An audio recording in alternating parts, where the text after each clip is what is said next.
जन्म देते ती आई असते आणि जीवनसाथी देते ती सासूबाई असते. संस्कार करते ती आई असते आणि संस्कार करणं शिकवते ती सासूबाई असते. मुलापेक्षा मुलीवर जास्त प्रेम करते आई, पण आपलाच मुलगा दुसऱ्या मुलीच्या हातात सोपवते ती मात्र सासूबाई. समंजस बनवते ती आई आणि शासन करून सुधरवते ती मात्र सासूबाई. आपल्या काळजाच्या तुकड्याची पाठवणी करते ती आई, पण दुसऱ्या घरची लक्ष्मी आपल्या घरात स्वीकारते ती मात्र सासूबाई. ठेच लागली तरी आठवते आई, पण जखमेवर मलम लावते ती मात्र सासूबाई.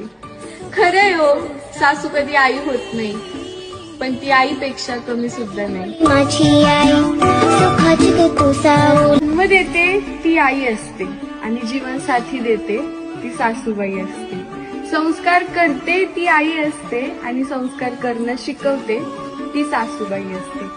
मुलापेक्षा मुलीवर जास्त प्रेम करते आई, पण आपलाच मुलगा दुसऱ्या मुलीच्या हातात सोपवते ती मात्र सासूबाई. समंजस बनवते ती आई आणि शासन करून सुधरवते ती मात्र सासूबाई. आपल्या काळजाच्या तुकड्याची पाठवणी करते ती आई, पण दुसऱ्या घरची लक्ष्मी आपल्या घरात स्वीकारते ती मात्र सासूबाई. ठेच लागली तरी आठवते आई,